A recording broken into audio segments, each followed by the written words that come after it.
Everyone, welcome back to my YouTube channel. आज हम लोग उन 5 गलतियों के बारे में जानेंगे जिन गलतियों की वजह से हम लोग अपने क्लास 12th में गलती कर बैठते हैं, अपने क्लास 12th को बर्बाद कर देते हैं। अगर आप लोग किसी कॉम्पिटिटिव एग्ज़ाम को तैयारी कर रहे हैं या फिर आप अपने किसी कॉम्पिटिटिव एग्ज़ाम को टारगेट कर रहे हैं कि इसमें बहुत ही अच्छे आपको परसेंटेज लाने हैं, जैसे कि आपको जेईई एग्ज़ाम को आपने टारगेट किया या फिर नीट एग्ज़ाम को टारगेट किया और आप सोच रहे हैं कि इसमें बहुत ही अच्छे परसेंटाइल आपको लाने हैं और साथ ही साथ इसका कट ऑफ भी पूरा करना है और उसके साथ ही साथ आपको भी बहुत ही अच्छे कॉलेज में एडमिशन लेना है।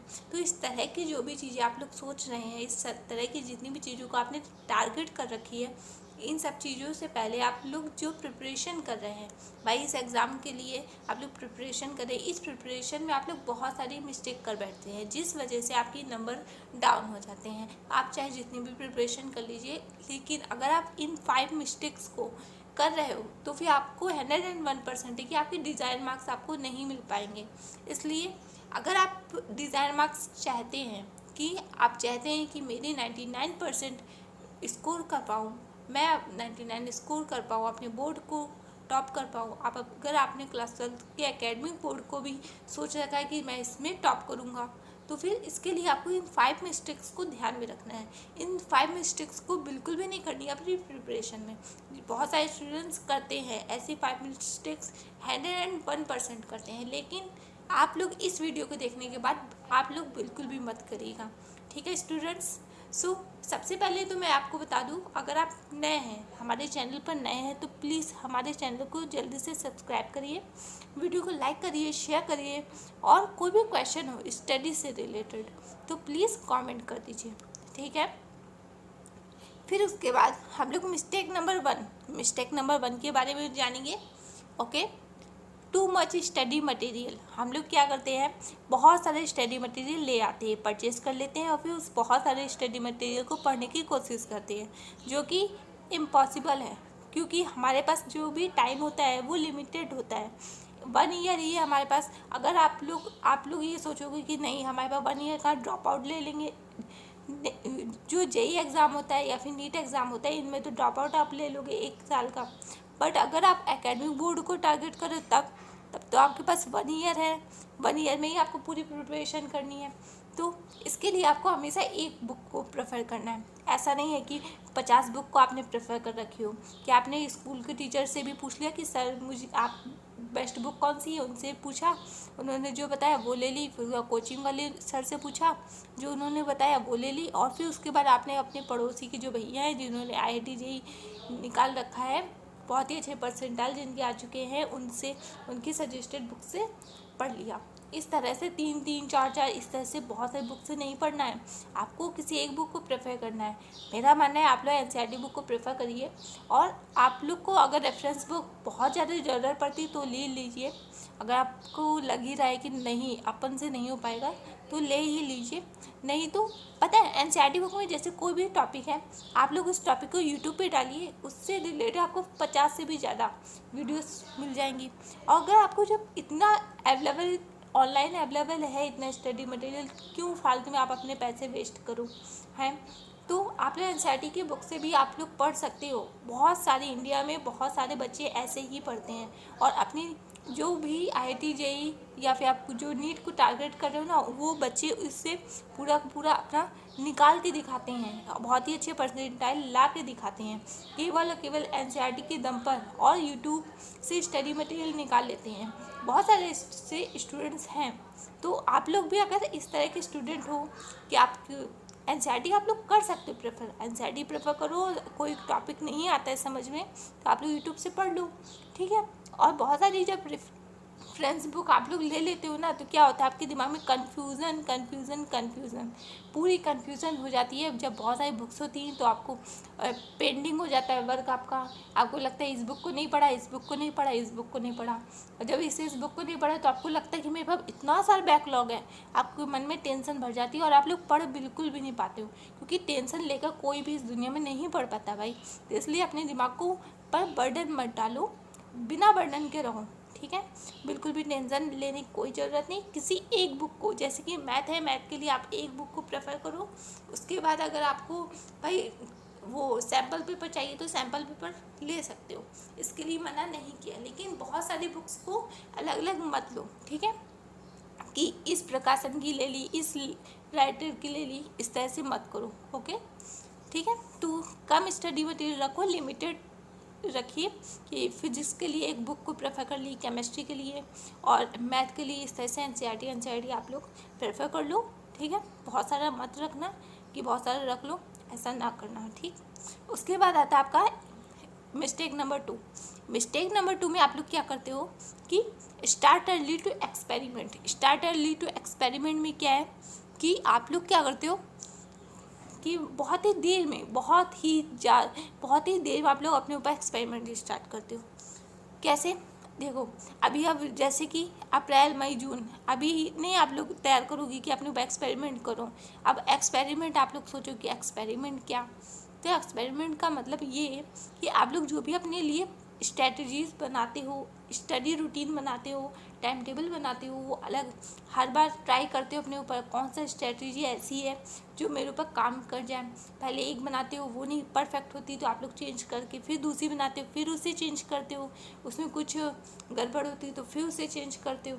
इसी तरह से आप लोग स्ट्रेटजी चेंज कर करके अपने लिए एक परफेक्ट स्ट्रेटजी बनाते हो, ठीक है। इस तरह से आप लोग खुद पर एक्सपेरिमेंट करते हो। तो यही जो एक्सपेरिमेंट है उसे थोड़ा सा जल्दी करिए। जैसे ही जब भी आपका सेशन स्टार्ट हो रहा है तभी से करना स्टार्ट कर दीजिए। एक्सपेरिमेंट केवल और केवल अगस्त तक ही आप लोग करिए, उसके बाद तो एक्सपेरिमेंट करने के बारे में सोचिए ही नहीं, क्योंकि अगर आप उसके बाद एक्सपेरिमेंट करने बैठेंगे तो पढ़ोगे कब भैया? पढ़ना भी तो बहुत ज़्यादा ज़रूरी है ना। इसलिए एक्सपेरिमेंट जितने भी आपको एक्सपेरिमेंट करने हैं ना, वो सब अगस्त से पहले ही आप लोग कर लीजिए। अगस्त के बाद आपको रिवीजन करना है, लर्निंग करनी है और अपने कॉन्सेप्ट को अंडरस्टैंड करना है, ठीक है। किसी भी स्ट्रैटेजी पे फिर मत फोकस कर लेना, जितना भी फोकस करना है ना स्ट्रैटेजी पे, वो सब अगस्त से पहले ही आप लोग कर लो, ठीक है। तो अपने ऊपर जितने भी एक्सपेरिमेंट करने हैं सबके सब अगस्त से पहले, अभी समय है, जल्दी से अभी अपने एक्सपेरिमेंट स्टार्ट करो, ठीक है। देर बिल्कुल भी मत करो। ऐसा मत सोचो कि भाई अभी अभी तो नाव में छेद हुई है, ऐसा बिल्कुल भी नहीं करनी कि जब नाव में छेद हो तुरंत एक्सपेरिमेंट मारो। ऐसा नहीं कि जब नाव डूब रही है तब एक्सपेरिमेंट करने चले, तब तो भैया नाव तो डूब ही गई, तब कहाँ बचने का मौका मिलेगा। इसलिए जल्दी से एक्सपेरिमेंट करो और जल्दी से एक राइट स्ट्रेटजी अपने लिए बना लो और फिर अपना जो स्टडी रूटीन है उसे डेली फॉलो करो, ठीक है। और रेगुलर पढ़ना स्टार्ट करो, बिल्कुल भी एक भी गैप मत रखो कि बीच में एक गैप मार दिया, ऐसा ना करो, ठीक है। क्योंकि आपका एक गैप आपसे हजारों बच्चों को आगे कर देता है, समझ भी रहे हो कितनी बड़ी चीज़ है। अगर आप लोग 1 घंटे नहीं पढ़ते हो ना, तो उस 1 घंटे में जो हजारों बच्चे पढ़ रहे हैं ना, वो 1000 बच्चे आपसे आगे हो रहे हैं। वो आप फिर उसके लिए आप नीट की तैयारी करो या जेई की तैयारी करो, फिर बहुत बच्चा मतलब करोड़ों बच्चे हैं जो नीट जेई की तैयारी कर रहे हैं, और वो क्या पता उसी ही घंटे, जिस घंटे में आप लोग ने आराम किया है या फिर सोया है, उसी घंटे में वो करोड़ों बच्चे वो पढ़ रहे हो। तभी आपके परसेंटाइल कम हो जाते हैं, तभी आप लोग कट ऑफ क्लियर नहीं कर पाते हो, ठीक है। तो इसलिए आप अपने टाइम को वेस्ट मत करना, ठीक है। अपने एक्सपेरिमेंट को जल्दी से स्टार्ट करो, अपने ऊपर एक राइट स्ट्रेटजी बना लो और उसे फॉलो करना, ओके। उसके बाद आता है स्टेप नंबर 3, बैकलॉग से हारना नहीं, लड़ना है। इसलिए आप लोगों को अपने जितने भी बैकलॉग हैं उनसे आप लोग टेंशन बिल्कुल भी मत लीजिए। ये बहुत ही नॉर्मली सी बात है, सभी बच्चों के बैकलॉग्स होते ही हैं। अगर आप लोग इतनी बड़ी क्लास में हैं, इतनी बड़ी चीज़ों को टारगेट कर रहे हैं और आपके बैकलॉग नहीं होंगे तो ऐसा हो ही नहीं सकता है। आप सभी की लाइफ में कुछ ना कुछ प्रॉब्लम हमेशा चलती रहती है, हमेशा। मेरे में भी ऐसा ही, मेरी लाइफ में भी हमेशा ऐसा होता था कि मैं जब अपना प्रिपरेशन कर रही थी तब मेरे में भी बहुत सारी प्रॉब्लम्स आती थी, मेरे भी बहुत सारे बैकलॉग हो जाते थे। तो मैं उन बैकलॉग से बहुत डरती नहीं थी, मैं उन्हें थोड़ा थोड़ा करके कंप्लीट करती थी, एक स्ट्रेटजी बनाती थी और उसको फॉलो करती थी। इसी तरह से आप लोगों को भी करना है, अपने बैकलॉग को टेंशन नहीं लेना है। ये मत सोचिए कि मेरे पास इतना सारा बैकलॉग है। आप लोग तो ये सोचिए कि आपको इस बैकलॉग से कैसे निपटना है। उसके लिए आपको माना कि आप लोगों को बैकलॉग को कंप्लीट करने के लिए बहुत मेहनत करनी पड़ेगी। भाई अगर आपने किसी चीज़ को छोड़ दिया है, पहले अगर आपने किसी काम को नहीं किया और अब आप कर रहे हो तो उसमें मेहनत तो लगती ही है। क्या पता आपको रात रात भर जगना पड़े, मुझे भी जागना पड़ता था, मेरे टाइम पर भी ऐसा होता था। इसलिए क्या पता आपको भी इस तरह से इतने एफर्ट्स अपनी तरफ से लगाने पड़े अपने बैकलॉग को कंप्लीट करने के लिए, तो आपको करना पड़ेगा, क्योंकि बैकलॉग है, इसे कंप्लीट तो करना ही है। ठीक है, अपनी एक राइट स्ट्रेटजी बनाइए और उससे बिल्कुल भी डरिए मत कि मेरे पास इतना सारा बैकलॉग है, और अपने बैकलॉग को हरा के दिखाइए। ठीक, उसके बाद आपका मिस्टेक नंबर 4, आप लोग क्या करते हो, नोट्स खुद से नहीं बनाते हो। आप लोग अपने नोट्स या तो प्रिंट आउट निकलवा लेते हो, अपनी फ्रेंड्स की कॉपी का फ़ोटो कॉपी करवा लेते हो, या फिर आप लोग नोट्स ही नहीं बनाते हो। कभी स्कूल में जो भी पढ़ाते हैं ना तो उसमें बनाते हो, ना कोचिंग वाले ना तो यूट्यूब वाले, किसी के भी नहीं बनाते हो। और आप आखिरी में जब पेपर टाइम पे आता है तो आप लोगों के पास कोई भी ऐसा मटेरियल होता ही नहीं जिससे आप लोग अपनी प्रिपरेशन कर पाओ। इसलिए आप लोग को क्या करना है, अपने नोट्स खुद से बनाने, जिससे क्या होगा, आपके एग्ज़ाम टाइम पर आप लोग बहुत ही आसानी से अच्छे से अच्छा रिवीजन कर पाएंगे और बहुत ही जल्दी रिवीजन कर पाएंगे, और जिससे आप लोग जितने आपके डिज़ायर मार्क्स हैं ना वो आप लोग बहुत ही अच्छे से गेन कर पाएंगे। ओके, इसलिए आप अपने नोट्स खुद से बनाइए, टाइम टू टाइम बनाइए। इससे आपकी जो हैंड राइटिंग स्पीड है वो भी डेवलप होगी, बहुत ही स्पीड जो है इंक्रीज़ होगी। ठीक है, और जो हैंड राइटिंग आपकी वो भी बहुत ही अच्छी हो जाएगी, सुंदर सुंदर आप लिखने लगेंगे, और प्रैक्टिस हो जाएगी कि पेपर में कैसे लिखा जाता है इस चीज़ की। ठीक है, प्रेजेंटेशन जो आपका वो भी अच्छा हो जाएगा। ओके, नोट्स बनाने के लिए ऐसा नहीं है कि आप लोग लाल पीला नीला इस तरह की स्केच का यूज़ करके बहुत सुंदर बनाओ। केवल और केवल ब्लैक और ब्लू पेन से भी नोट्स बनाए जा सकते हैं। ठीक है, एक नॉर्मल नोट से भी पढ़ा जा सकता है। केवल आपको नोट से पढ़ना है, लर्निंग करनी है, अंडरस्टैंडिंग करनी, रिवीजन करना है। इस तरह से आप लोग बना सकते हैं अपने नोट्स। सिंपल से बना लीजिए, बहुत ज़्यादा नोट्स बनाने की ज़रूरत नहीं है कि बहुत ही सुंदर सुंदर बनाओ, अपने अकॉर्डिंग बना लो। ठीक है, जैसे आप लोग सूटेबल लगे आपको। ओके, उसके बाद आपको अपने जो टेस्ट है वो सारे ही कंप्लीट करने। ऐसा नहीं करना है कि आप लोग अपने टेस्ट कंप्लीट मत करो, अपने अटेम्प्ट ना करो। आप लोग सोचो कि ये तो यूनिट 1 है, यूनिट 2 है, इससे क्या होगा, इसको छोड़ देते हैं, क्योंकि जो मेन है हमारा फाइनल वाला पेपर होता है। तो ऐसा मत सोचिए, सारे टेस्ट एक अपना ही अलग ही इम्पॉर्टेंट होता है। हर टेस्ट से आप ये पता चलता है कि आप लोग किसी भी चीज़ में कितने अच्छे हो। आप लोगों ने किसी स्ट्रेटजी को बनाया और उसे आप फॉलो कर रहे हैं, और उससे कितना आउटपुट मिल रहा है ये तो आपको तभी पता चलेगा जब आप टेस्ट दोगे। टेस्ट में जिस अकॉर्डिंग आपके नंबर आएंगे, जिस अकॉर्डिंग आपका जो भी रिजल्ट आएगा, उस अकॉर्डिंग ही आपको पता चलेगा कि आप लोग जिस तरीके से आप लोग पढ़ाई कर रहे हो, वो तरीका आपकी पढ़ाई में काम आ भी रहा है कि नहीं आ रहा है। इसलिए हमेशा स्टडी में इनपुट ही मत देते रहो, हमेशा कुछ टाइम पर हमेशा आउटपुट पर भी ध्यान दो। ये भी ध्यान दीजिए कि आपको कितना आउटपुट मिल रहा है। ठीक है, आपकी स्ट्रेटजी राइट है भी कि नहीं।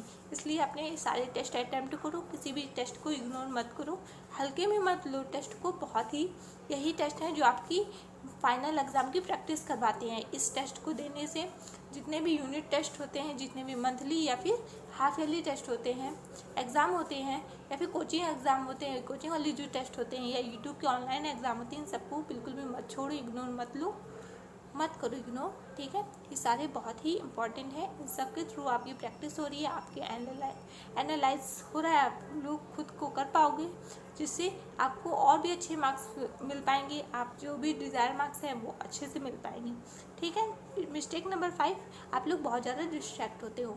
आप अपने मोबाइल के थ्रू हो जाते हो डिस्ट्रैक्ट, खासतौर पे इंस्टाग्राम। आप लोग सभी बच्चे, मुझे 100% विश्वास है, जो बच्चा मेरी वीडियो देख रहा है वो सभी बच्चे इंस्टाग्राम चलाते हैं, क्योंकि आजकल के सभी बच्चे चलाते ही हैं। मेरी बहन भी चलाती है इंस्टाग्राम। इसलिए मैं सभी से कहना चाहूँगी कि भाई इंस्टाग्राम से थोड़ा सा दूर रहो, क्योंकि आपकी भाई क्लास 12th है, ये बार बार नहीं आएगा। इंस्टाग्राम तो आज से 10-15 साल तक रहेगा, 100% है कि भाई वो रहेगा, लेकिन आज से 10-15 साल बाद आपको वो क्लास 12th नहीं आने वाला। इसलिए अभी आप लोग क्लास 12 पे फोकस कर लो।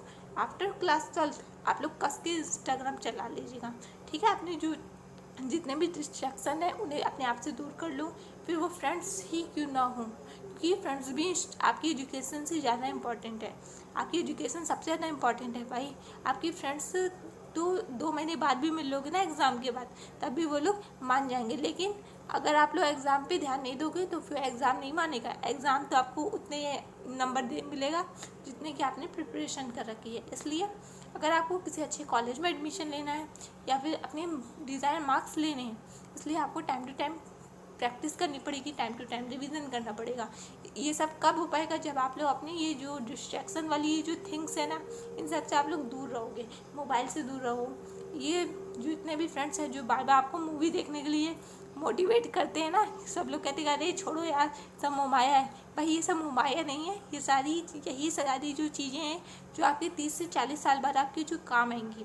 भाई यही नॉलेज आपको जॉब लेने में हेल्प करेगा, ठीक है। यही नॉलेज, इसी नॉलेज के थ्रू आप लोग अच्छे मार्क्स ले पाओगे और इन्हीं मार्क्स के थ्रू आप लोग अच्छी जॉब ले पाओगे, या फिर आप अपनी लाइफ में जो भी कुछ करना चाहते हो वो इन्हीं सब चीज़ों से कर सकते हो, ठीक है।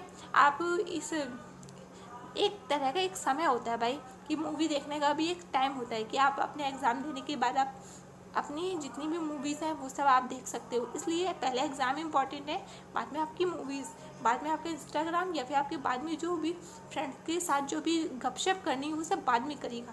पहले आपके एग्ज़ाम इम्पॉर्टेंट है, इसलिए आप लोग इन सब चीज़ों की वजह से डिस्ट्रैक्ट मत होइए। अपने एग्ज़ाम पर फोकस करो, अपनी पढ़ाई पर फोकस करो, ठीक है। कोई भी किसी भी तरह का डिस्ट्रैक्शन मत लो और अपने आप को फोकस दो, अपना जो कंसंट्रेशन लेवल है उसे हाई करो और फोकस करो अपनी पढ़ाई पे। कुल मिलाकर मेरा कहना है फोकस करो, किसी भी ऐसी वैसी चीज़ की तरफ मत भागो जिससे आपका फ्यूचर बर्बाद हो, ठीक है। और लास्ट, ये मिस्टेक नहीं है, वैसे मैंने नंबर 6 लिख दिया, बट ये किसी भी तरह की मिस्टेक नहीं, ये एक तरह की मोटिवेशन लाइन है कि गलतियाँ करने से मत डरो। हाँ, बहुत सारे स्टूडेंट जो गलतियाँ करते हैं और उनसे डरते हैं, तो गलतियाँ करने से मत डरो, प्रयास करते रहो, क्योंकि एक बार में कोई परफेक्ट नहीं होता। सही बात है। अगर आप लोग जैसे कि मैथ की कोई प्रॉब्लम सॉल्व कर रहे होते हो तो फिर उस प्रॉब्लम को इसलिए भी नहीं सॉल्व करते हो क्योंकि आपको डर लगता है कि वो जो भी प्रॉब्लम हम सॉल्व करेंगे मैथ के वो गलत निकल जाएगा या फिर आपसे सॉल्व ही नहीं होगा। आप लोग इस चीज़ से डरते हो, और जब आप लोग डरते हो तो आप लोग कोशिश नहीं करते हो, कोशिश नहीं करते हो तो इसलिए आप लोग परफेक्ट नहीं होते हो। इसलिए आप लोग कोई भी प्रॉब्लम है आपकी मैथ की, आप लोग सॉल्व करो, तब तक सॉल्व करो जब तक वो सॉल्व ना हो, विदाउट किसी की हेल्प से, ठीक है। अपने आप को ऐसा पूछो क्यों नहीं आ रहा है, ऐसा क्या है भाई। जब आपको सवाल करने का तरीका पता है, जब आपको सारे फॉर्मूलेस पता है, फिर भी क्यों नहीं आ रहा पक्का, तब तो आपके ही में कुछ ना कुछ प्रॉब्लम आ रही है। आप जब तक इस सवाल को एक बार सॉल्व करो, 2 बार करो, 10 बार करो, ऐसा क्यों नहीं हो रहा है भाई। एडिशन ने भी बल्ब तब बनाया था जब उसने 1000 एक्सपेरिमेंट उसके असफल हुए थे। उन्होंने एडिशन जो थे उन्होंने बार बार कोशिश की, वो लोग डरे नहीं। अगर वो उस समय डर गए होते ना तो आज मैं इस लाइट पे वीडियो ना बना रही होती, या फिर आप लोग इस लाइट पे अपना ये जो फ़ोन चार्ज कर रहे हो, या फिर आप अपना ये जो जिस लाइट पे पढ़ रहे हो, जिस लाइट पे आप लोग पढ़ रहे हो, इस लाइट पे आप लोग नहीं वो कर पा रहे होते। अपनी जितनी भी लाइट के थ्रू आप लोग जितने भी वर्क कर पा रहे हो, ये सब कुछ आप लोग एडिशन की वजह से कर पा रहे हो। इसलिए मैं आपसे कहना चाह रही हूँ कि आप लोग बिल्कुल भी डरिए मत अपनी गलतियों से, अपने ये मिस्टेक से। आप लोग बस कोशिश करते रहो, क्योंकि एक बार में कोई नहीं परफेक्ट होता है। ओके, आई होप आप लोगों को मेरी वीडियो पसंद आई होगी, ठीक है स्टूडेंट्स। अगर पसंद आई है तो प्लीज़ मेरी वीडियो को लाइक करिए, शेयर करिए और मेरे चैनल को सब्सक्राइब करिए, ठीक है। आखिरी में मैं आपसे एक बात कहना चाहती हूँ कि कर दिखाओ कुछ ऐसा कि दुनिया करना चाहे आपके जैसा। ओके गाइस, सब बच्चे जुड़ जाओ, अच्छे से पढ़ाई करो और अच्छे से मोटिवेट रहो, और अपने जितने भी एग्ज़ाम है उनमें सारे अटैम्प्ट करो, अच्छे अच्छे मार्क्स लाओ, ठीक है। आज के लिए अलविदा, जय हिंद, जय भारत।